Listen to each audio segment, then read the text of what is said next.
PBT कैसे निकालते हैं?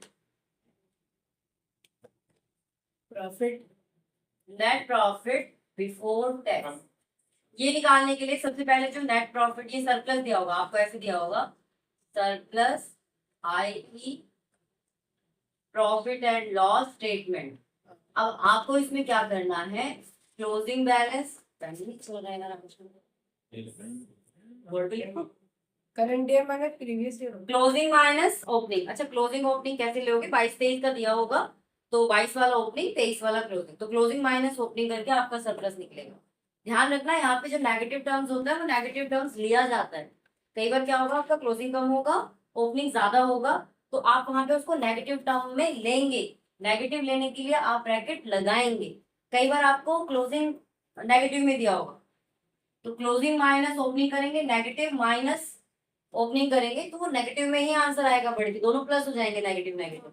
तो थोड़ा बहुत अपने मैथ्स का भी यहाँ पे ध्यान रखें, ठीक है, नहीं तो आंसर गलत निकलेंगे। ठीक है, तो सबसे पहले आप यहाँ कर लेंगे क्लोजिंग माइनस ओपनिंग।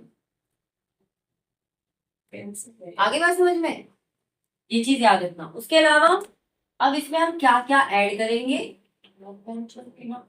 ऐड करने के लिए आप करेंगे पहला ट्रांसफर टू रिजर्व। ठीक है, ट्रांसफर टू रिजर्व कैसे पता चलेगा आपको, आपको जो रिजर्व एंड सरप्लस दिया होता है बैलेंस शीट में, सबसे पहले equity and liability, share holders fund, याद किया था?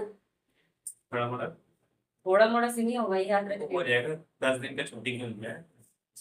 शेयर होल्डर्स फंड, उसके बाद reserve and surplus. Reserve and surplus में सारे रिजर्व्स आते हैं, तो इसका पूरा ब्यौरा आपको नोट टू अकाउंट्स में दिया होगा। अगर क्वेश्चन में पूरी बैलेंस शीट दी है तो नोट टू अकाउंट्स में जाना है। हाँ, एक चीज ध्यान रखना, या तो वैल्यू आप बैलेंस शीट से उठा लेंगे या वैल्यू नोट टू अकाउंट से उठा लेंगे, एक ही जगह से उठाएंगे, दोनों जगह से मत उठाना कि यहाँ भी आपको एक ही वैल्यू होती है। नोट टू अकाउंट्स में पूरा उसका कैलकुलेशन होता है, वो चीज उठा के वहां लिखी जाती है, ठीक है। तो वहां से आपको देखना है कि रिजर्व पिछले साल का कम है, इस साल का ज्यादा है, इसका मतलब आप रिजर्व ट्रांसफर कर रहे हो। ये हमें खुद से अंडरस्टैंड करना पड़ेगा, ठीक है। तो रिजर्व ओपनिंग का कम है, क्लोजिंग का अमाउंट ज्यादा है, इसका मतलब हमने ट्रांसफर रिजर्व किया है, उसको यहाँ पे ऐड करेंगे। फिर आता है dividend pay. Dividend paid, dividend क्या होता है, एक चीज इस बात को समझ लीजिए थोड़ा सा ध्यान से। डिविडेंड दो टाइप के होते हैं, एक होता है प्रपोज्ड, एक होता है प्रपोज्ड डिविडेंड, एक होता है इंटरिम डिविडेंड। ठीक है, इंटरिम डिविडेंड जो होता है वो कंपनी जैसे ही वो करती है प्रॉफिट का नहीं प्रपोज करती मतलब कहने का मतलब वही है, जैसे ही कंपनी उनको बताती है कि हम आपको डिविडेंड पे करेंगे, 7 डेज के अंदर अंदर उसको ये पे करना पड़ता है, ठीक है। With in 7 days interim dividend को पे करना पड़ता है। तो इंटरिम डिविडेंड पेड हम इसमें क्या कर देते हैं, प्लस कर देते हैं, ठीक है। प्रपोज क्या होता है, इस साल प्रपोज किया है, अगले साल पे करें। मतलब 2022 में अगर उन्होंने प्रपोज किया है तो उसकी पेमेंट कब होगी, 2023 में। नहीं, वो होता ही है कि हम इतना हमारे पास शेयर आपने लिया है हमारा, और वो उसका पूरा ब्यौरा निकाल के कि हमारा इतना प्रॉफिट हुआ है, उसमें आपका इतना डिविडेंड है, तो प्रीवियस ईयर में प्रपोज करते हैं और पेड करते हैं करंट ईयर में। तो प्रपोज डिविडेंड का हम क्या करते हैं, प्रीवियस ईयर की वैल्यू लेते हैं, प्रीवियस ईयर की वैल्यू को प्लस करते हैं, पीवाई मतलब प्रीवियस ईयर, यहाँ पे लिख देते हैं previous year value paid, previous year value. Current year का नहीं लेंगे क्योंकि करंट ईयर इस साल प्रपोज की गई है, अगले साल पे की जाएगी। इस साल कौन सी पे करी 2023 में, जो 2022 में प्रपोज करी, तो इसीलिए हम वो प्रीवियस ईयर वाला यहाँ पे कर, ठीक है। इंटरिम डिविडेंड इसी साल का होता है, वो आपका एडजस्टमेंट में होता है, आपको उसको यहाँ पे प्लस करना। तो 3 चीजें हो गई, ट्रांसफर टू रिजर्व, ऐसे देके रखा होता है क्या? हाँ। एक तो होता है नॉर्मल डिविडेंड, जब नॉर्मल डिविडेंड देंगे तो हम उसको प्रपोज डिविडेंड ही मान के करेंगे। अगर डिविडेंड दे दिया और 2 साल का दे दिया नोट टू अकाउंट्स में, तो हम प्रीवियस ईयर का उठा के प्लस कर देंगे यहाँ पे, ठीक है। और एक इंटरिम डिविडेंड एडजस्टमेंट में दे देते हैं नीचे, पूरी बैलेंस शीट के नीचे दे देते हैं, ठीक है। और डिविडेंड के दो हिस्से समझ में आ गए दोनों। Yes ma'am. प्रीवियस ईयर का लेना है, ध्यान दे देना, करंट ईयर मत लेना, आंसर पूरा गलत आएगा। क्यों लेते हैं प्रीवियस ईयर का, ये मैंने बता दिया, क्योंकि प्रीवियस ईयर का इस साल पे किया जाता है, दैट्स व्हाई इसको प्लस है। इसके बाद हमारा आता है, तो एक तो ये आ गया, दूसरा डिविडेंड में दो मतलब हिस्से आ गए इसके, एक ए वाला और एक ए वाला, दोनों अलग अलग भी हो सकते हैं, दोनों की जगह कोई एक भी हो सकता है। अगर जो प्रपोज डिविडेंड है एडजस्टमेंट में दे रखा हो कि करंट ईयर में है, तो उसका कुछ नहीं होगा। नहीं नहीं, उसका कुछ भी नहीं होता। तो वो हम इंटरम डिविडेंड नहीं मानते उस पर। नहीं, हम क्यों मानेंगे जब तक क्वेश्चन में मेंशन नहीं है कि वो इंटरम डिविडेंड, ऐसे क्वेश्चंस भी आएंगे। करंट ईयर का इसमें होता ही नहीं है डिविडेंड, ठीक है। थर्ड नंबर पे आप लेंगे अपना provision for tax, provision for tax, आप करंट ईयर का लेंगे, इसको प्लस करेंगे, तीन चीजें हो गई। इसके अलावा और क्या था उसमें, लेस होता है extra ordinary item loss on fire. हाँ, transfer to reserve, dividend payable previous year, interim dividend paid during the year, provision for tax for the current year, और एक्स्ट्रा ऑर्डिनरी फोर्थ नंबर पे होता है extra. ये तो बहुत ही कम question में है, ये तो है ही नहीं ज्यादा। ऑर्डिनरी हम जब इस खाते की मात्रा में देखते आइटम्स मैं बता रही हूँ, इफ एनी, ये कब होता है, जब नेचुरल डिजास्टर हो जाए, जब आपको उस चीज का लॉस हो जाए, debited to the statement of PNL, statement of PNL. ये ज्यादातर जब होता है जब फ्लड की वजह से, नेचुरल कैलेमिटी की वजह से आपको लॉस हो रहा है, तो उस लॉस को हम प्रॉफिट एंड लॉस के डेबिट में लिखते हैं, यस मैम। है ना। इसको यहाँ पे प्लस करें, ठीक है। इसके अलावा माइनस क्या क्या करते हैं, लेस क्या क्या करेंगे, लेस करेंगे पहला refund of tax, refund of tax. मान लीजिए हमने आईटीआर भरा, हमने अमाउंट भरी, लेकिन उसमें से कुछ हमें रिफंड मिल गया, ये क्वेश्चन में मेंशन होगा एडजस्टमेंट में आपको, अगर रिफंड ऑफ टैक्स होता है तो वो आप लेस करेंगे, और लेस करेंगे extra ordinary item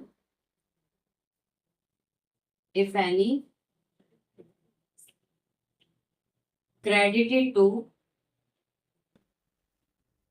the statement of P&L, ठीक है, स्टेटमेंट ऑफ पीएनएल। बात समझ में आ गई, इसमें किसी को कुछ पूछना है? नहीं मैम। उसके बाद जो मैंने उस दिन आपको लिखवाया था एनपीबीटी, ये निकल गया, इसकी अमाउंट को फिर वहां लेके जाएंगे, ये वर्किंग नोट निकालेंगे आप, ये आपको वर्किंग नोट में बनाना है, ठीक है, ये आपका एक तरह से वर्किंग नोट है। जब यहाँ से आपका ये जो लास्ट में हमारा सब कुछ करके निकलेगा, ये निकलेगा हमारा NPBT, net profit before tax. अब इसको यहाँ पे लेके जाएंगे ऑपरेटिंग एक्टिविटी में, जो आप कैश फ्लो स्टेटमेंट बनाएंगे, पहला ए, ऊपर यहाँ लिख देंगे कैश फ्लो स्टेटमेंट, ए में आएगा ऑपरेटिंग एक्टिविटीज,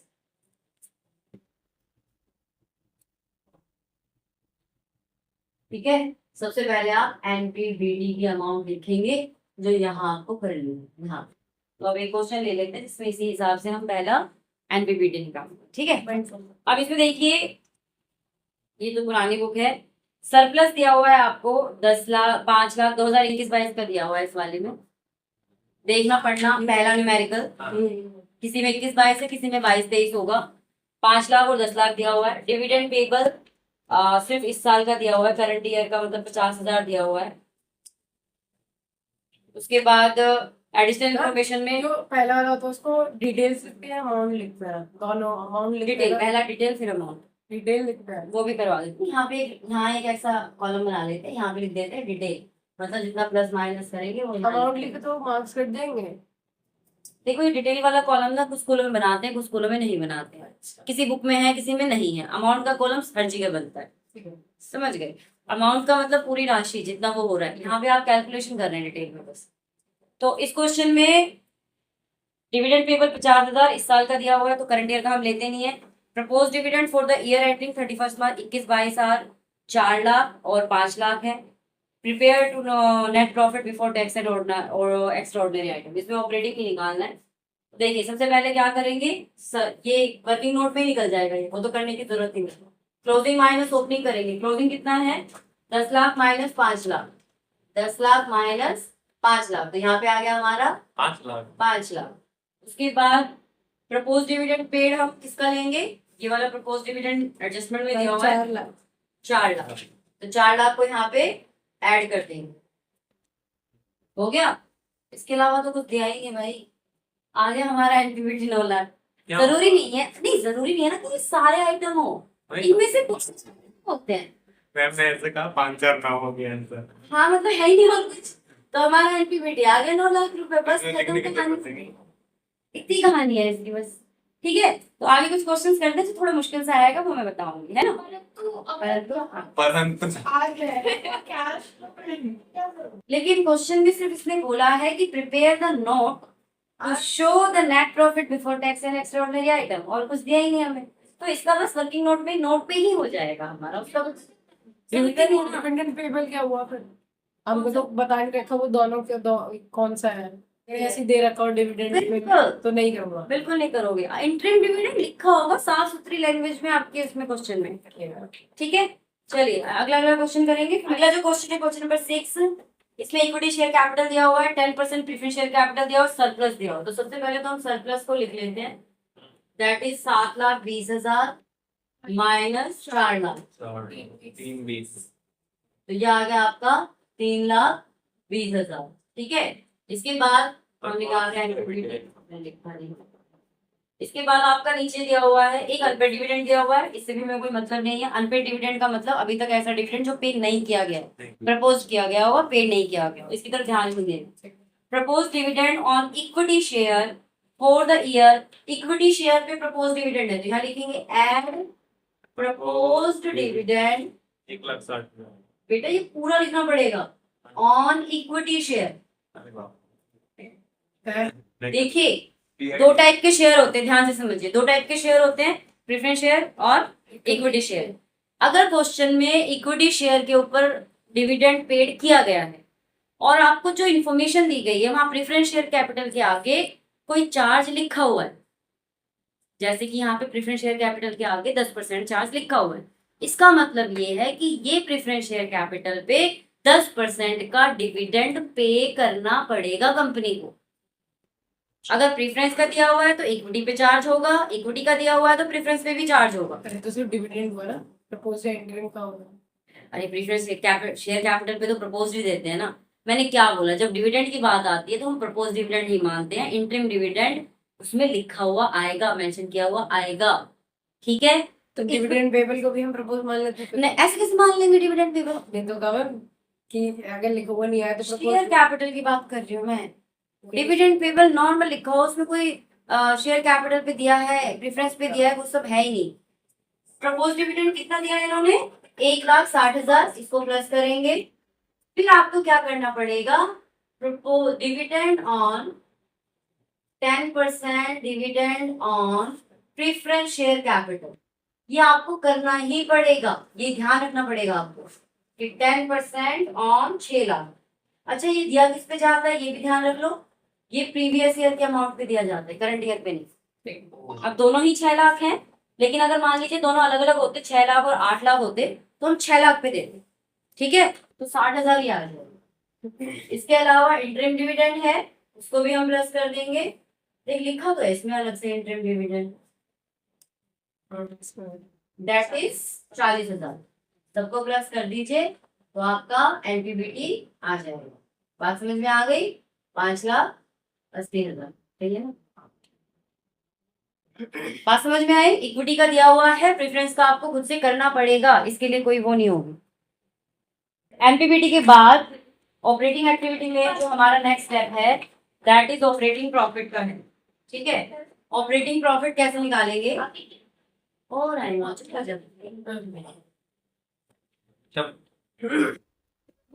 मैम बोल रही है सर। ठीक है, तो सबसे पहले तो आपको एनपीबीटी निकालना है, क्वेश्चन नंबर 10 करा रही हूँ सीधे क्वेश्चन करा रहे हाँ। फॉर्मूले में क्या करना है, सिंगल लिखवा तो दिया था। अरे एनपीबीटी तो अच्छा, यहाँ लिखा हुआ है, इससे पहले वाला एनपीबीटी इसमें गिवन है 4,70,000 47 सॉरी 4,47,000, इसमें एनपीबीटी गिवन है तो निकालने की जरूरत नहीं। अब इसके अंदर नॉन कैश आइटम समझे, वो डेप्रिसिएशन, नॉन कैश और non operating, loss on sale of Increase- wire है ना, इंक्रीज इन पीएफडीडी, इंक्रीज इन पीएफडीडी, ये सारी चीजें। प्रॉफिट। अब क्या क्या दिया है, क्या क्या हम ऐड करेंगे, आप लिखो ऐड, और वो क्या लाइन लिखनी थी यहाँ पे, एडजस्टमेंट, अरे नहीं मतलब हाँ, adjustment of non operating and non cash, देखिए ₹4 मत भूलिए, नोट नॉन कैश आइटम्स। तो ऐड में आ जाएगा आपका,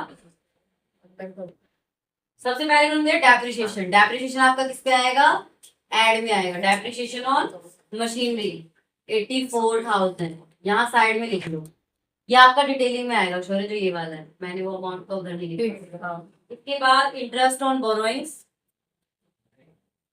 इंटरेस्ट ऑन बोरोइंग, इसको भी आप पेमेंट कर रहे हो, तो वो भी आपका यही आ जाएगा, दैट इज 16,800। गुडविल एमोर्टाइज, ये भी यही आ जाएगा, गुडविल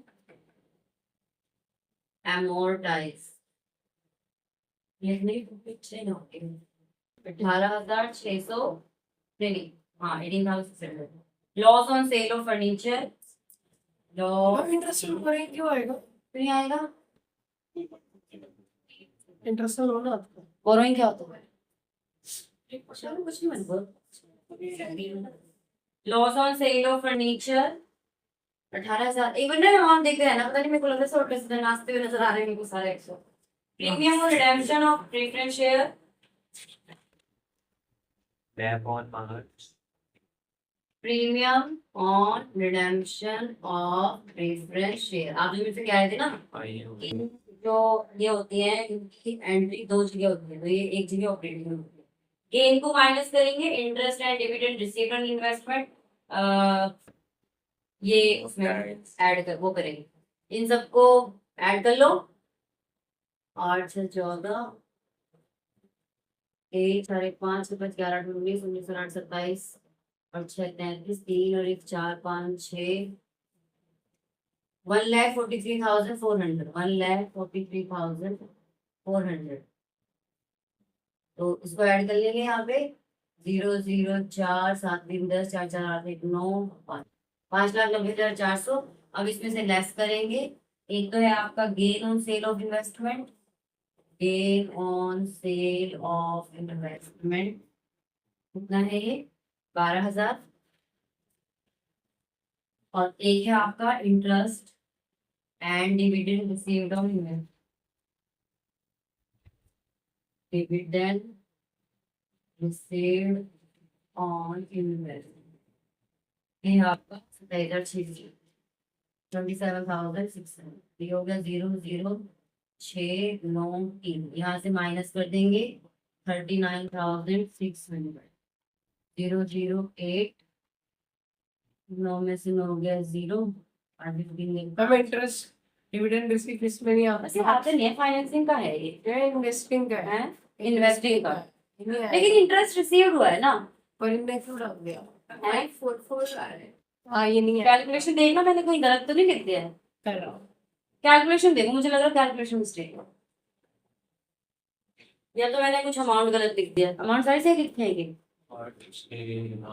देखो एक बार करके 4,47,000, डेप्रिसिएशन मशीनरी 84, 16,800, 600, 18,000, 6,000 हटाओगे तब आएगा। इसका देखना premium on redemption of preference share, नहीं आता, Premium- ये नहीं है रिडेम्पशन, रिडेम्पशन आता है, एक सेकंड, रिडेम्पशन तो आएगा, रिडेम्पशन का आता प्रीमियम और रिडेम्पशन आता है शायद, नहीं रिडेम्पशन ही तो है, मैम रिडेम्पशन आता है ये इन्वेस्टिंग में, और उसके अंदर प्रीमियम का कुछ था, राइटिंग ऑफ का था, ये हटा देना, प्रीमियम ऑन प्रेफरेंस शेयर, ये कहीं तो कुछ तो है, अब मेरे को उसका याद नहीं आ रहा है, या तो शायद इसमें 6,000 डालो, तेरह में 6 के साथ 1,37,400, ये फिर लिख लेना एक बार नोट बना के अपने वहां पे कॉपी में, Okay, ma'am. 4 1 5 3 8, अभी तक कह रहे हो, अभी तक एक्स्ट्राऑर्डिनरी आइटम आता है तो उसमें ऑपरेटिंग में भी होता है। हाँ मैं वो कह रही हूँ, जो प्रीमियम और रिडम्पशन है वो नॉर्मली एक तरह से लॉस ही है, नॉन ऑपरेटिंग वाला, नॉन ऑपरेटिंग में आना चाहिए। प्रीमियम ऑन रिडम्पशन ऑफ ये नॉन ऑपरेटिंग है।